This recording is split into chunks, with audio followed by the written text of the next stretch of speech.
Hey guys, it's the Nerdy Sports Fan Weekly. Now, Cam Newton just lost his job. Yeah, it's made official. I've actually talked about it in previous weeks where I think Kyle Allen is the answer for Carolina. And it's starting to sound much more official as the days go by. We're hearing actual news out of Carolina's front office that there's a lot of murmuring about moving on from Cam, maybe getting some good trade value for him, and going all in on Kyle Allen, because you cannot deny the offense just looks better now. And Kyle Allen is going downfield with the ball. Cam wasn't. Partially because of injury, partially because it's really how he's kind of played. He's leaned on Olsen and Christian McCaffrey since Christian McCaffrey came to town. And they're both very good players, so they've been able to serviceably win like that. But now that they've got a quarterback who's also mixing it up downfield, getting DJ Moore and the other receivers more involved in the game plan, this offense is much more potent than it was when Cam was running it. So if I were Carolina's front office, I would be shopping Cam. I would shop Cam to a team like, say, Washington, who's always desperate for a name player that's not necessarily very talented. They've gone after players that weren't good scheme fits just because they had the name. Lots of names come to mind in this vein. This is just what Dan Snyder does. He cares about making money. He does not give a rat's ass about this team winning. Notice how they haven't since he's owned them. He's the worst owner in the league. The worst. Bar none. Okay? And, Tampa's a team. Yeah. I hate Dan Snyder. He's terrible for football. People like him don't need to be in this league. He's prioritizing how much money he makes off of it versus the team winning. He's loaded. He doesn't need to make more money, but that's all his focus is. So, Washington's a tire fire. They are a tire fire every season. They are the easiest chumps for Carolina to take advantage of. Push Cam their way, you can get yourself a first, second, and third round pick, I'm willing to bet, for Cam Newton going to Washington. Based off of what happened in the recent Jalen Ramsey trade, you might be able to squeeze Washington for even more than that. So I would highly recommend that Carolina shop Newton, move him to a desperate team like Washington, who is going to prioritize money, as in selling Cam Newton jerseys, over winning, as in getting that top draft pick so you can build successfully around them. They have Dwayne Haskins.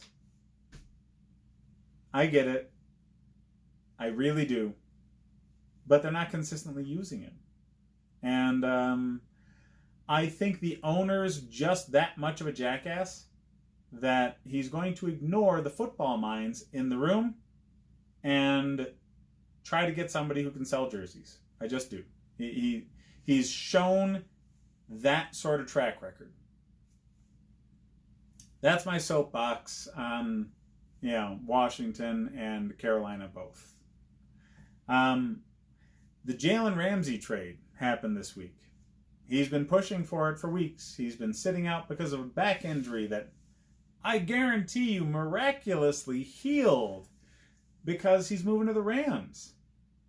The Rams have a defensive coordinator that needs lockdown corners to really do what he wants to, which is an exotic blitzing scheme. And they thought they got that in Marcus Peters. Well, they traded away Marcus Peters, got some draft capital, traded for Jalen Ramsey with what was left of their future draft capital. I mean, they gave away the house for this guy, 2 first-round draft picks and a 4th. With who they've paid, they are ransoming their future for this. They don't have the option of injecting this team with new talent anymore. They don't. They have to pick it up in free agency. They are relegated to what the Patriots are doing, where they're just picking up other teams' cast-offs that they can think they can repurpose in their system. Hopefully it works. I don't know. The NFL doesn't have a unique formula for winning. A lot of people want to think, hey, tank, get a top pick, get yourself a quarterback, then build around him. That's the way to do it. How many of those teams have won recently? Oh yeah, none of them? Yeah, because Tom Brady's still a thing. So right now, the formula that wins is have Tom Brady and stock your team with other teams' cast-off veterans that will take a cheaper contract to play for you because they want a ring. That's the formula that works because Tom Brady is the best quarterback that the league's ever seen, and he's pretty much a cheat code for winning Super Bowls. So until he retires, we don't really know what the formula is for winning in the NFL. We don't, okay? He's too damn good. He's gonna consistently go to Super Bowls. So, Seattle's a damn good team. They've won a recent Super Bowl. How did they win? Did they have a top pick quarterback? Oh no, Russell Wilson was in the 4th round. Yeah. Tom Brady wins a lot of Super Bowls. Was he a first-round quarterback? Nope. What was it, 6th? Yeah. So there's not a unique formula. Every team that's trying to rebuild right now is doing the same thing. Ransom your, tank a few years, get that top pick, draft your quarterback, build a team around him, get an offensive-minded young coach, and that's going to equal wins. Well, the Rams almost did it. Almost. Now they might be shifting gears to what's proven to win so far in the past few seasons. Get the veterans that you know are good on your team somehow. Trade away draft picks. Pick up free agents that will play for a discounted rate for you because you're more likely to win. If they can shift to that fully and keep Jared Goff, Aaron Donald, Todd Gurley, Cooper Kupp, Jalen Ramsey now. They've got names that are going to need to be paid and have already been paid. And the rest of the roster is going to suffer financially because of it.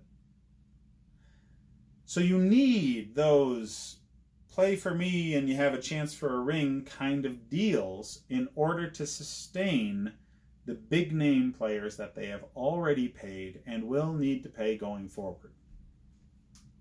So I see the Patriots model rearing its head again.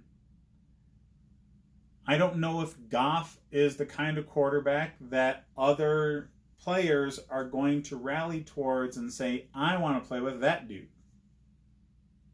Mostly because Brady and Breeze and Aaron Rodgers are still in the league. And those are so much more the kind of players that veterans are going to gravitate towards. This is a real crapshoot. A real crapshoot for the Rams. This is win now or maybe never. So they need to go deep in the playoffs, if not win the Super Bowl this season or next. Or else everything they're doing will be absolutely worthless. because I don't think they have the kind of roster and coaching talent that is going to draw those cheap veteran deals, because there's other quarterbacks that are just better than Jared Goff right now. And there's other quarterbacks coming into the league that are likely going to be better than Jared Goff long term. Sorry. I see this as bad for the Rams long term, and a coin flip at best short term. I don't understand this move from their perspective.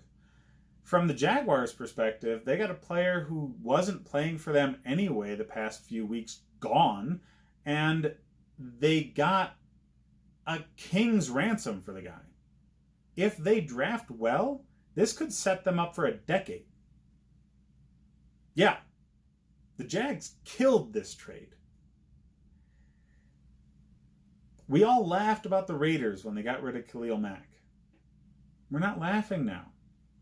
We've seen what they were able to do with the draft capital.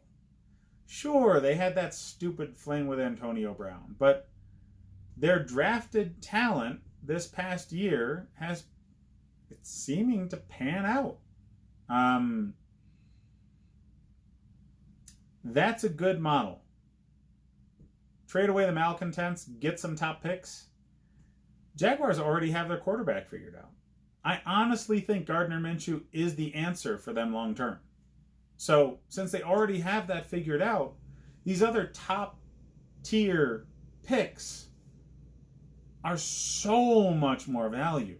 So much more value. When you're not picking a quarterback in the first round and you have a high draft pick, and I guarantee they're going to have at least a high draft pick or a chance to trade up for a high draft pick because they have so many picks. But even then, just have multiple first round picks and you don't need to draft a quarterback, they can rebuild their offensive line and make this defense fierce again quickly. Another top corner, a great safety, a better tackle, a better guard or center. Just one or two of those positions figured out in one draft can be the difference that pushes them to winning this division. So yeah, Jaguars killed this. The owner, who might be one of the better owners in sport, you're always worried about Jacksonville actually moving to London right now. But he's definitely got the right people in that room. He really does. He's got that franchise set up to be great long term.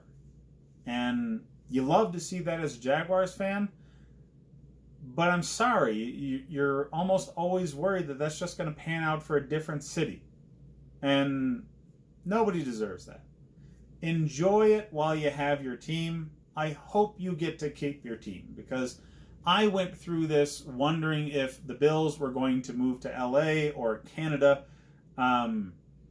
So I'm genuinely sorry, Jaguars fans, that you're kind of talked about like that recently.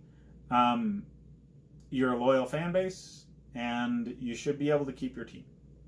I hope you do, because Minshew Magic is going to be a long-term thing, and I hope you get to watch his whole career.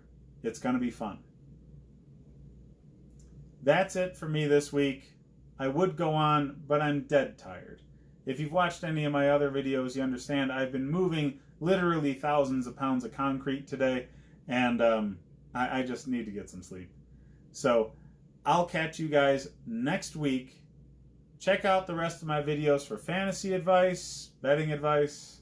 I'll try to get some more nerdy content in next week's episode.